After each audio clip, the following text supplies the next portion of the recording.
એક વાત યાદ રાખજો, ખરાબ કરવા વાળાનું ખરાબ થઈને જ રહે છે, આજ નહીં તો કાલ.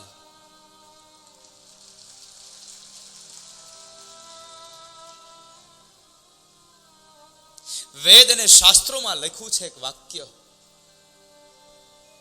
કે કોઈ પણ ઘટના ઘટવાની હોય, કાં તો એની પહેલા તમે સાવધાન થઈ જાઓ, કાં તો એની પૂર્વ તૈયારી કરો, અને કદાચ જો પૂર્વ તૈયારી ન કરો તો ઘટના ઘટ્યા પછી પણ લાંબો સમય ન જવા દો, એના માટેની તૈયારી મંડો કરવા. એનો જવાબ આપો એમને. શાસ્ત્ર ને વેદ કહે છે.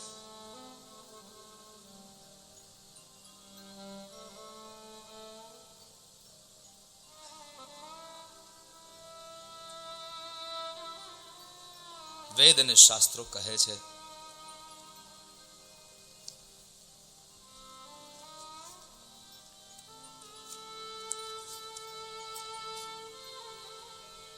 ખરાબ કામ કરવા વાળાનું ખરાબ થાય જ સાહેબ. એનો હું તમને આ શહીદોનો એક દાખલો આપું. બનેલી ઘટના છે, આજ નહીં તો કાલ થઈને જ રહેશે, એમાં સંશય નથી. જેને આપણી ભારતની સ્વતંત્રતા માટે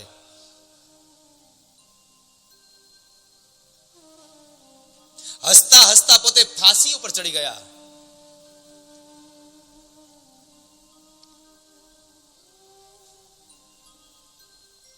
પેલા મારાઓ કદાચ એને પેલા ફાંસીના ફંદા પહેરાવવા માટે આવ્યા ને, તો એમને કહ્યું તું તું નહીં પહેરાવે, અમે અમારી જાતે પહેરી લેશું. આવા વીર સપૂતોમાં ભગતસિંહ, સુખદેવ અને રાજગુરુ,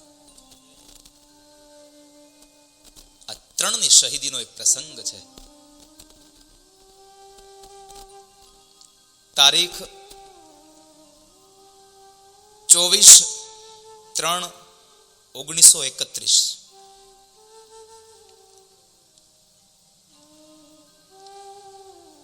આ તારીખ નક્કી થઈ હતી આ ત્રણેયની ફાંસી માટે. લોકોને ખબર પડી ગઈ કે આને ફાંસી થવાની છે 24/3, અને એ સમય બરાબર પ્રજા લોકો આ ત્રણ વીર જવાનોને મળવા માટે થઈ અને ખૂબ ભીડ ભરાણી.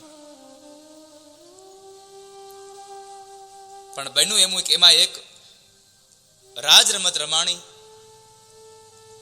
24/3 બદલે 23/3 રોજ એની ફાંસી દેવાઈ ગઈ. આ બનેલી સત્ય ઘટના છે. અને જોજો કે ખરાબ કામ કરવા વાળાનું ખરાબ થાય, એમાં કોઈ સંશય નથી.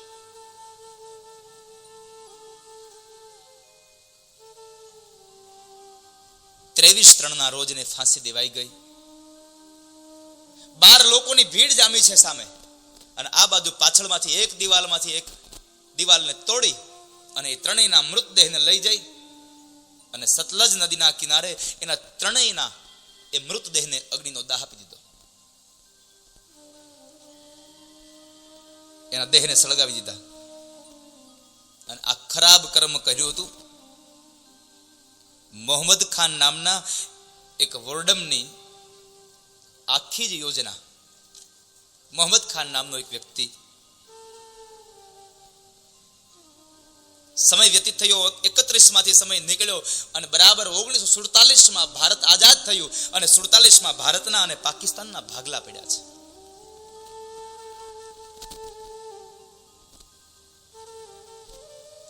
જે જગ્યાએ લાહોર જેલ હતી,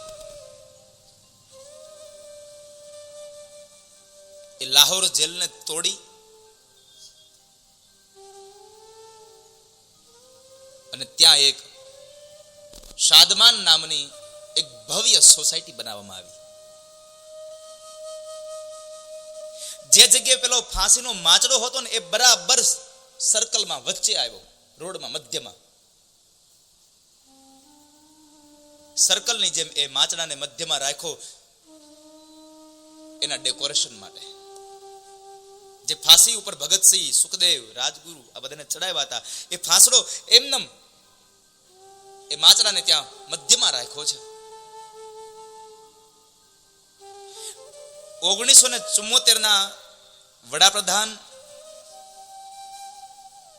પોતાના દુશ્મન એવા રજા અહેમદ કાસુરીને મારી નાખવા માંગતા હતા.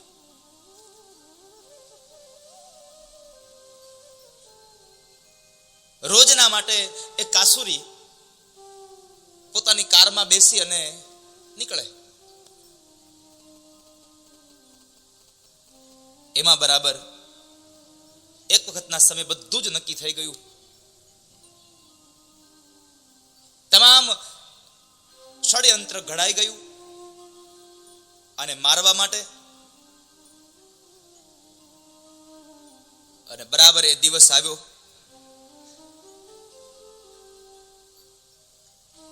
સવારના 9 વાગ્યાનો સમય. તારીખ હતી 23/3/1974.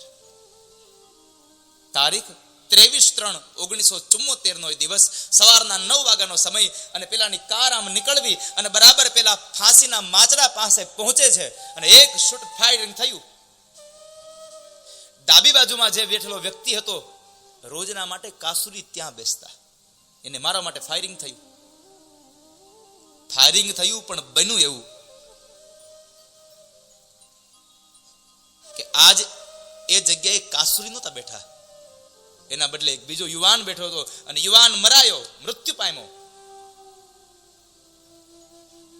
અને જ્યારે મૃતદેહને બહાર લાવીને જ્યારે જોવામાં આવે છે ત્યારે ખબર પડી કે આ મૃતદેહ બીજા કોઈનો નહીં, 24/3/1931 જેને ફાંસીની તારીખ નક્કી થઈ હતી એના બદલે 23/3/1931 દિવસે જેને કોઈને ખબર ન પડે એમ ફાંસી ચડાવી દેવાનું જેને ષડયંત્ર રચ્યું, મોહમ્મદ ખાન, એનો એકનો એક યુવાન દીકરો હતો અને એને ફાંસીના ફંદા પાસે એ જ જગ્યા, એ જ તારીખ અને એ જ સમય અને ત્યાં એને ફાંસીના ફંદા પાસે ગોળી લાગી ગઈ. સાહેબ,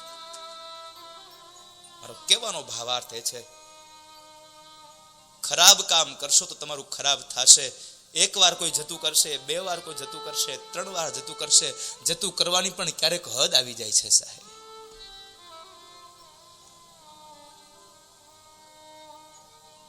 તારીખ પણ એ જ